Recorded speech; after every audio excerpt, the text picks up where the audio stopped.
அன்பு நேயர்களே, அனைவருக்கும் வணக்கம். இன்று நாம் காணவிருப்பது ஸ்ரீராமர் சீதாதேவி திருமணமும் ராமருடைய சகோதரர்களுக்கும் சீதாதேவியின் சகோதரிகளுக்கும் திருமணம் நடைபெற்றது எவ்வாறு எத்தினத்தில் என்பதை இக்காணொளி மூலம் அறிந்து கொள்வோம்.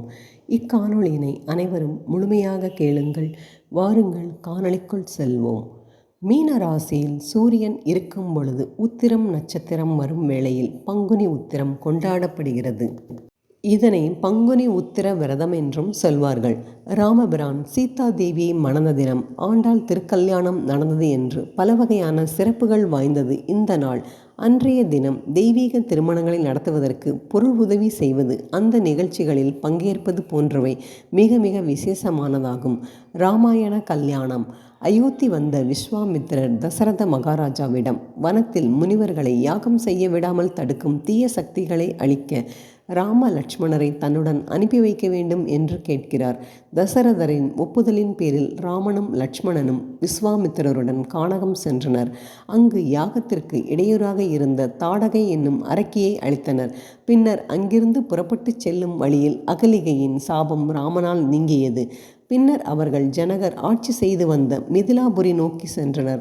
நிலத்தை உழுதபோது பூமியில் புதைந்திருந்த பெட்டிக்குள் இருந்து கிடைத்த ஜனகருக்கு கிடைத்த குழந்தைதான் சீதாதேவி.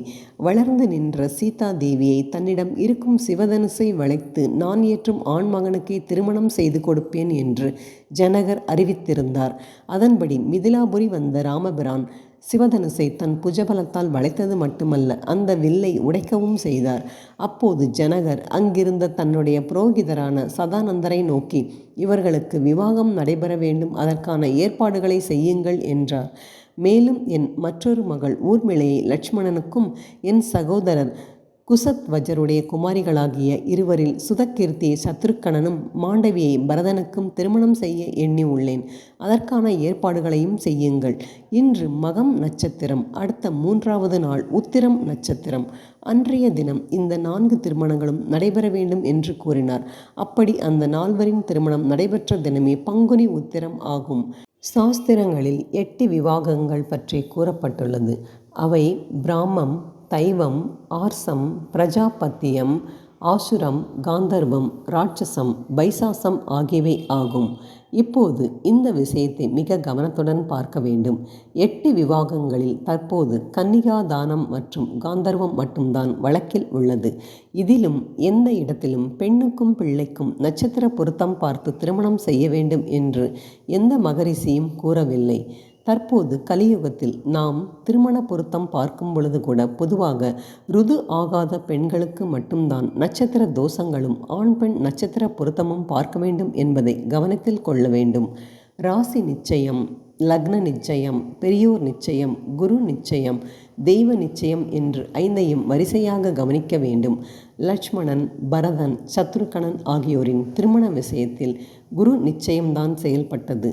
விஸ்வாமித்திரர், வசிஷ்டர், சதானந்தர் ஆகியோர் தசரதர் மற்றும் ஜனக மன்னர்களுக்கு ஆலோசனைகளை சொல்லி அதன்படி பரதன், சத்ருகணன், லட்சுமணன் ஆகியோரின் திருமணங்கள் முடிந்தன என்பதை கவனத்தில் கொள்ள வேண்டும்.